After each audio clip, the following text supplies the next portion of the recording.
5 reasons why veteran teams shouldn't wish to face Caitlin Clark in WNBA playoffs. Caitlin Clark and the Indiana Fever have been on a hot streak, winning every game since the WNBA's Olympic break. Through 28 games, the Fever have achieved a 13-15 record, placing them 7th in the league, which is a playoff spot. Just above them are the 15-14 Phoenix Mercury, featuring stars like Diana Taurasi, Brittany Griner, and Kalia Copper, while below them are the 11-16 Chicago Sky, led by Angel Reese. With 12 games remaining, the Clark-led Fever have strong playoff chances. Although they were a lottery team last year, they've developed strengths that could make them contenders. Here are reasons why veteran teams should be cautious of Caitlin Clark and the Indiana Fever in the WNBA playoffs. 5 reasons why veteran teams shouldn't wish to face Caitlin Clark in WNBA playoffs. Number 1. Caitlin Clark boosts the Fever's fast-paced play. The Indiana Fever rank 5th in the league in pace with 97.07, thanks to Clark's point guard skills. Her playmaking abilities and knack for creating transition opportunities can catch opponents off guard, providing a quick strike offense for the Fever. Sue Bird mentioned on the A Touch More podcast that the Fever's fast pace makes them a threat to slower teams in the playoffs. I think what I've learned in my WNBA experience is that the pace of play trumps physicality. It trumps size. It can trump experience. Because a lot of times when you're experienced, it's really like code word for you're a veteran, which is code for old, she said.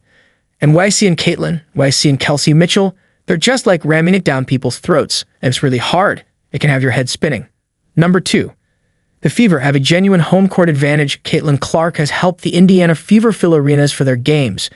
While the Caitlin Clark effect draws fans even from other states, her comfort in playing before large crowds primes her team for primetime. Although the Fever are currently 7th, which would only give them one home game in the first round, opponents should still be cautious. 3. Caitlin Clark and co. are young and hungry. The Fever are far from a one-woman show. Besides Caitlin Clark, who averages 17.8 points, 8.3 assists, and 5.8 rebounds per game, they have 3 other players scoring in double digits. Kelsey Mitchell averages 17.7 points per game. Aaliyah Boston contributes 14.0 points, along with career highs of 9.0 rebounds, 2.9 assists, and 1.4 blocks per game, and Nalissa Smith adds 11.4 points and 7.8 rebounds per game. Additionally, their bench has explosive potential with players like Lexi Hull, who recently scored a career-high 22 points. The Fever are catching fire. The Fever have turned their season around, winning 12 of their last 19 games after starting with 5 straight losses. Their recent strong play could carry over into the postseason, making them a serious threat. 5. Clark and co. face a challenging end to the regular season against playoff-bound teams. The Fever have 12 games left, with the next 5 a tough stretch over 9 days against strong teams like the Minnesota Lynx, Atlanta Dream, Connecticut Sun, and Chicago Sky, with only the Sun game at home.